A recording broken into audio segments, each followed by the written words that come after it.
आज हम बात कर रहे हैं क्लास 12 फिजिक्स और केमिस्ट्री दोनों को मिला करके जितने भी महत्वपूर्ण नियम है दोनों लेसन से, मतलब दोनों चैप्टर, मतलब दोनों विषय से जितने इंपॉर्टेंट नियम है मेरे भाई आज इस वीडियो में आपको मिलने वाला है। कहने का मतलब ये है कि मेरे भाई इधर नियम है आपका फिजिक्स का, इधर नियम है आपका केमिस्ट्री का। बस इतना नियम अगर आप दोनों तैयार कर लेते हो, गारंटी है फिजिक्स केमिस्ट्री में इतना ही नियम है और इतना ही पूछा जाता है। जी हाँ दोस्तों, मेरा कहना समझो, मैं कहना है क्या मेरे भाई, फिजिक्स का पहला नंबर क्या लिखा है, गॉस के नियम, ये काफी इंपॉर्टेंट नियम है। इधर केमिस्ट्री का पहला नंबर क्या लिखा है, कोलराउस के नियम, इधर ये काफी इंपॉर्टेंट, इधर ये काफी इंपॉर्टेंट। तो केमिस्ट्री का सबसे टॉप का इंपॉर्टेंट, फिजिक्स का सबसे टॉप का इंपॉर्टेंट। जी हाँ दोस्तों, अब हमारे दूसरा नंबर क्या है, एम्पियर के नियम किसे कहते हैं, परिभाषित कीजिए। ये 5 नंबर वाले क्वेश्चन है। तीसरा नंबर क्या है, किरचॉफ के नियम लिखिए, फिजिक्स के अंतर्गत है मेरे भाई। आंसर सही बताएंगे, वीडियो को क्लिक कर दिया ना तो आराम से वीडियो को पूरा देखना। अगर आप पसंद आ रहा है तो लाइक करके चैनल को सब्सक्राइब कर लेते हो तो ये आपके लिए बेहतर और अच्छा होगा। जी हाँ दोस्तों, चौथा नंबर क्या है, कूलॉम का नियम, ये काफी इंपॉर्टेंट है, ये भी बताऊंगा, वो भी आंसर के साथ। ठीक, पांचवा नंबर क्या है, ओम का नियम किसे कहते हैं, पूरा आपको आंसर और सूत्र सहित मिलेगा। ठीक, अब हम बात करते हैं केमिस्ट्री की तरफ आ जाइए, इसको भी बताएंगे। कोलराउस के नियम आपको आंसर के साथ बताऊंगा। दूसरा नंबर क्या है, राउट के नियम किसे कहते हैं, परिभाषित कीजिए, है ना, सूत्र सहित द्वारा अनुप्रयोग बताइए, तो सब कुछ बताऊंगा। ठीक, तीसरा नंबर क्या है, हेनरी के नियम किसे कहते हैं, परिभाषित कीजिए। मतलब केमिस्ट्री के 3 महत्वपूर्ण नियम, फिजिक्स के 5 महत्वपूर्ण नियम। ये अगर आप 8 के 8 नियम अगर आप तैयार कर लेते हो, है ना, दोनों किताब क्या मतलब फिजिक्स केमिस्ट्री दोनों किताब को मिला करके आपका दिमाग एकदम फ्री हो जाएगा कि हाँ मैंने याद रखा है। इसीलिए मैंने भाई क्लिक कर दिया, तो वीडियो को अंत देखना। चलिए मैं बताने रहा हूँ पहला नंबर, फिजिक्स का पहला नंबर गॉस के नियम, आंसर सही। अब हम बात करते हैं गॉस के नियम, पहले नंबर के लिखे गॉस के नियम, ये काफी इंपॉर्टेंट है। ये मान चलिए फिजिक्स का सबसे टॉप का सबसे पहला क्वेश्चन है, काफी इंपॉर्टेंट नियम के अंतर्गत। तो इसका आंसर क्या हो जाएगा मेरे भाई, किसी बंद पृष्ठ से गुजरने वाला कुल विद्युत फ्लक्स, किसी बंद पृष्ठ से गुजरने वाला कुल विद्युत फ्लक्स, उस पृष्ठ से परिवर्तित कुल आवेश, क्या लिखा है, कुल आवेश क्यू का। ठीक, क्यों का 1/ε0, इसे बोलते हैं 1/ε0 से या के गुना होता है, इसे हम, या फिर कोई लिखता है जिसे हम। ठीक, तो बात एक ही हुई, इससे हम गॉस का नियम कहते हैं मेरे भाई। ठीक, अब रही बात कि सर फाई ई क्या है, क्यों क्या है, ε0 क्या है, तो इसको आपको आप लिख लीजिए, बोलते हैं विद्युत फ्लक्स। ठीक, इसे आपका क्या बोलते हैं, इसे बोलते हैं विद्युत फ्लक्स। ठीक, तो याद रहे हमेशा के लिए मेरे भाई, इसे क्या लिखना आपको, विद्युत फ्लक्स। इसे क्या बोलते हैं, आवेश। ठीक, इसे बोलते हैं Q/0, इसे बोलते ही हैं कि Q/0। इसका मान कितना होता है, तो 8.85 × 10⁻12। ठीक, ये रहा मेरे पास आंसर। तो करना क्या है, इसको करना क्या है, स्क्रीनशॉट। तो आंसर के साथ ले लिया होगा, मैंने फिजिक्स का पहला नियम बता दिया। अब हम बात करते हैं दूसरा नियम फिजिक्स का ही। तो अब हम बात करते हैं दूसरा नंबर क्या है, दूसरा नंबर लिखा है एम्पियर के नियम, ये भी काफी इंपॉर्टेंट है फिजिक्स के अंतर्गत, काफी इंपॉर्टेंट नियम मेरे भाई। तो इसका आंसर क्या हो जाएगा, किसी बंद पृष्ठ का रेखीय समाकलन, मैंने क्या बोला, किसी बंद पृष्ठ का रेखीय समाकलन धारा I का U0 गुना होता है, जिसे हम या फिर इसे हम एम्पियर के नियम कहते हैं। बस इतना ही करना है भाई। इसका सूत्र की बात की जाए तो सूत्र क्या जाएगा, 5 × BDL बराबर U0 × I। I क्या है, आपका धारा है। ठीक मेरे भाई, इतना आपको करना है और कुछ नहीं, काफी इंपॉर्टेंट क्वेश्चन है नियम के अंतर्गत, ये भी इंपॉर्टेंट है, कुछ कहा जा सकता है, ये 3 नंबर में आ सकता है। जी हाँ दोस्तों, तो अब आपको करना क्या है, स्क्रीनशॉट। ऐसे दोस्तों आपने इसके साथ ले लिया होगा। अभी हम सब का आंसर सही बताएंगे। ऐसे इंपॉर्टेंट वीडियो हमें चाहते हो कि हमें मिलता रहा है प्रॉपर्ली शाम 6 बजे, तो करना क्या है, चैनल को सब्सक्राइब जरूर कर लेना मेरे भाई। ठीक, तो अब हम बात करते हैं तीसरा नंबर। तीसरा नंबर क्या है, तीसरा नंबर लिखा है किरचॉफ के नियम, ये काफी इंपॉर्टेंट है, ये पूरा 5 नंबर पूछा जाता है फिजिक्स के अंतर्गत। जी हाँ दोस्तों, आपने सही सुना।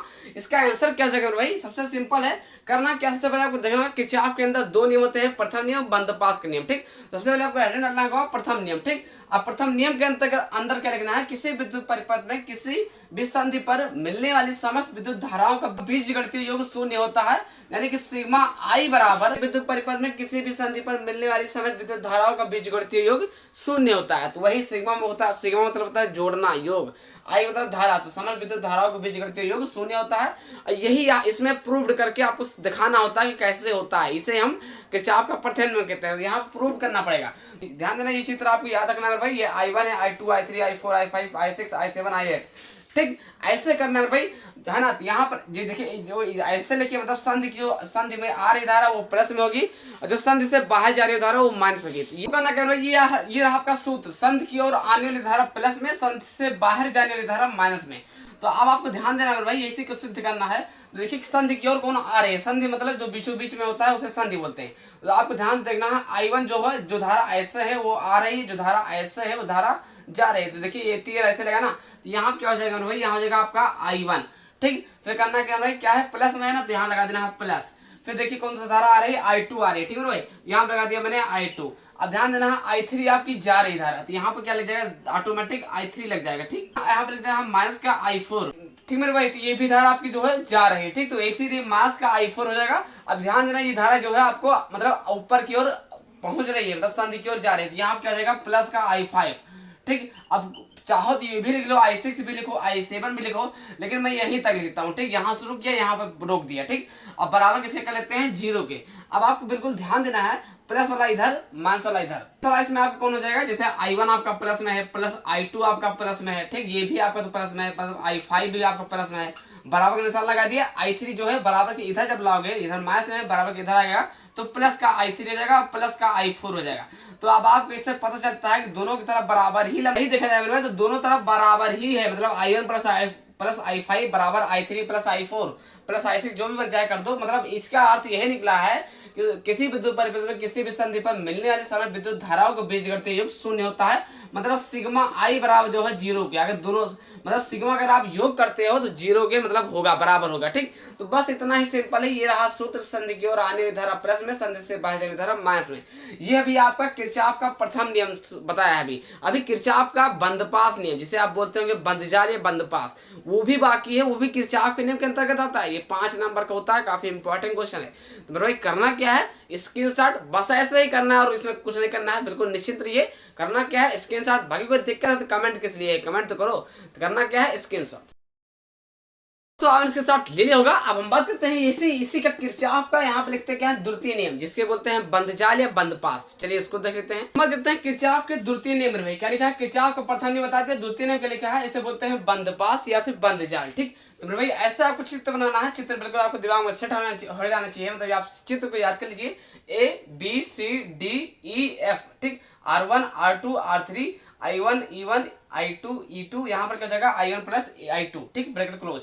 ये आपका रहा बिल्कुल चित्र को ऐसे आपको समझ लेना है अपने आप से। अब इसके बाद हम बताने लगे भाई, तो करना क्या, लिखना है बंदपास लिखा, तो यहाँ देखो बंदपास, ठीक, या बंदजाल अगर यहाँ लिखा होता तो यहाँ बंदजाल लिखिए, ठीक। यहाँ हम लिखते हैं बंदपास, ठीक।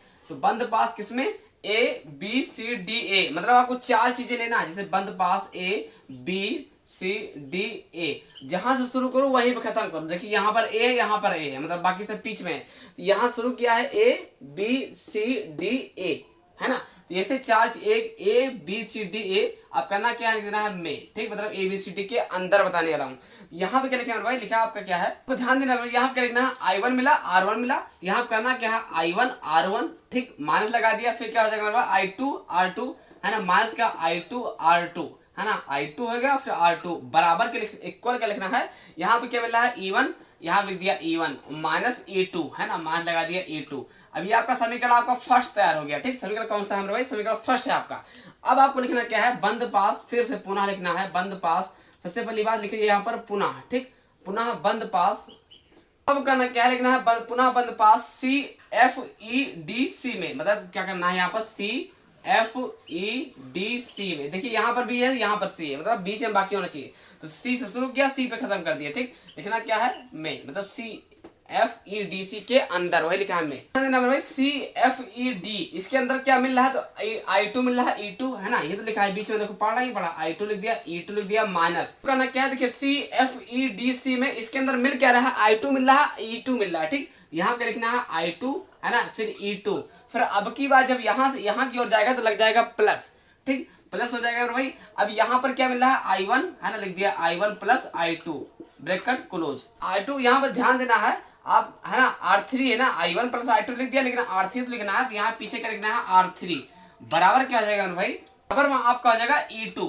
समीकरण आपका कौन सा बन गया, समीकरण सेकंड। अब आपको ध्यान देना, अगर आप दो समीकरण आपको सिंपल कर देना है। देखिए इसमें आपको ज्यादा और नहीं करना है, बंदपास द्वितीय नियम में, मतलब बंदपास वाला जो नियम है इतना करना है। तो यहाँ आपको लिखना है सिग्मा IR बराबर सिग्मा किसके, सिग्मा E के, ठीक मेरे भाई। ध्यान देना है, ये क्या, ये किसका निशान है, ये सिग्मा है, ठीक, ये आपका E है, ठीक। तो ये आपका सिग्मा आई आर बराबर जो है सिग्मा ई की होता है। ठीक, बस ऐसे करना है, इतना ही करना है और कुछ नहीं। इसमें ज्यादा दिमाग लगाओगे तो नंबर कट जाएगा, नहीं याद कर पाओगे। अगर आप याद कर रखा है तो अच्छी बात, बाकी ये तो आसान शॉर्टकट तरीका बता रहा हूँ, इतना ही करना है मेरे भाई। करना क्या है, स्क्रीनशॉट। बाकी कोई अगर दिक्कत हो रही है, नहीं समझ में आ रहा तो कल से प्रॉपर्ली वीडियो दूसरा आ जाएगा, बट उसके लिए कमेंट कर देना। ठीक, तो करना क्या है, स्क्रीनशॉट ऐसे ही इतना ही करना। ठीक, 5 नंबर का आता है पूरा।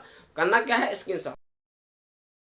ऐसे दोस्तों आपने स्क्रीनशॉट ले लिया होगा। अब हम बात करते हैं चौथा नंबर। अब हम बात करते हैं चौथा नंबर क्वेश्चन का। चौथा नंबर लिखा है कूलाम के नियम। जी हाँ दोस्तों, फिजिक्स के अंतर्गत ये भी काफी इंपॉर्टेंट है। इसका आंसर क्या जाएगा भाई, लिखना आंसर ये आपको लिखना है कि दो स्थिर बिंदु आवेशों के बीच लगने वाला आकर्षण या प्रतिकर्षण बल दोनों आवेशों के गुणनफल के अनुक्रमानुपाती तथा उनके बीच की दूरी के वर्ग के व्युत्क्रमानुपाती होता है, उसे हम कूलाम के नियम कहते हैं। जी हाँ दोस्तों, बस इतना ही करना है।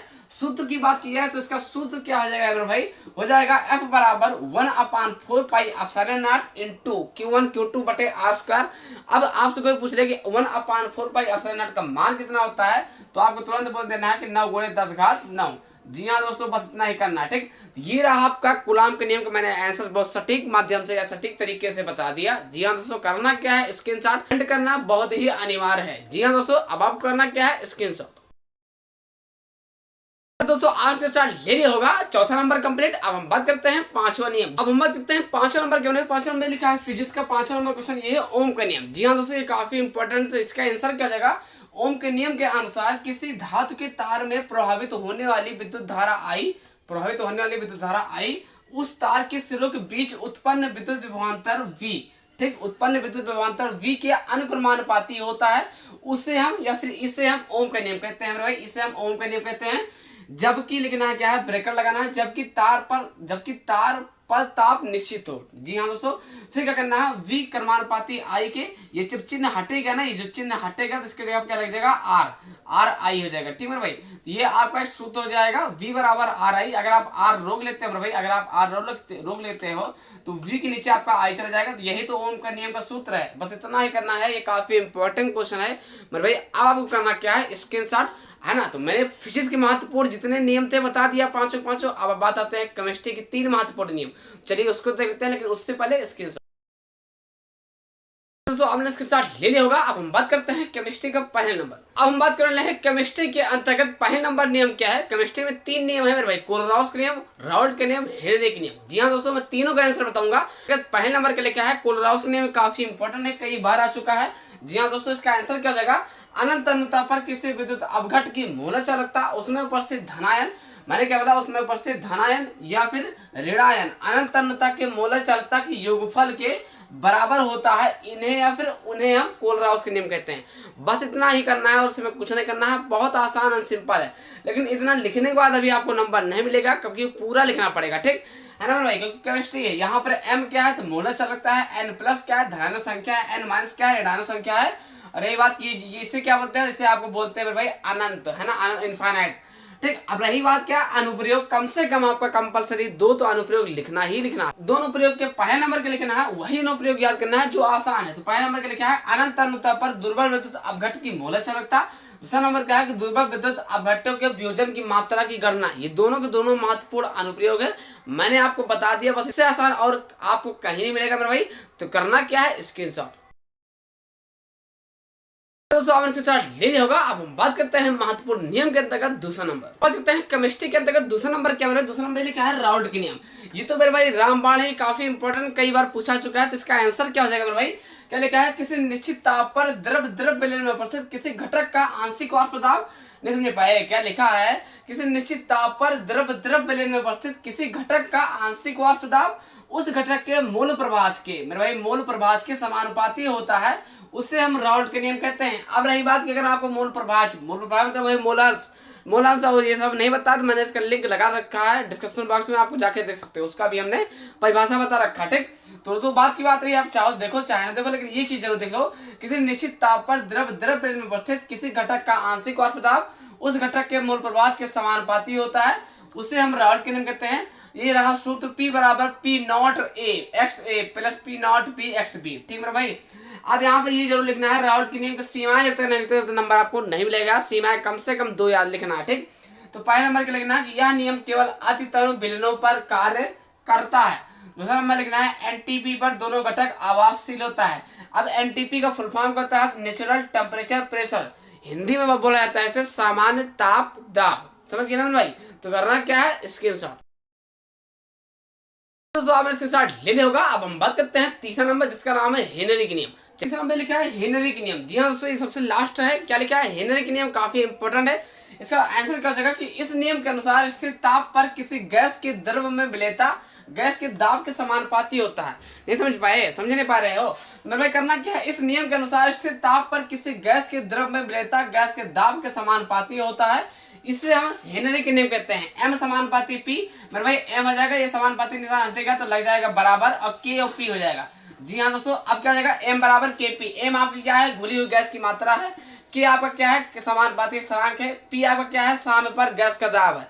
जी हाँ दोस्तों, बस इतना ही करना है। ठीक, और कल किस सब्जेक्ट पर वीडियो चाहिए कमेंट बॉक्स में कमेंट जरूर कर देना है। अब आपको करना क्या है? स्क्रीनशॉट ले लिया होगा। आशा करता है वीडियो देख करके समझ गए। अगर समझ गए तो प्लीज लाइक करके चैनल को सब्सक्राइब कर देना है। फिर मिलते हैं नेक्स्ट वीडियो के साथ। तब तक के लिए जय हिंद, वंदे मातरम। और इसका जवाब आप कमेंट बॉक्स में दीजिए। जी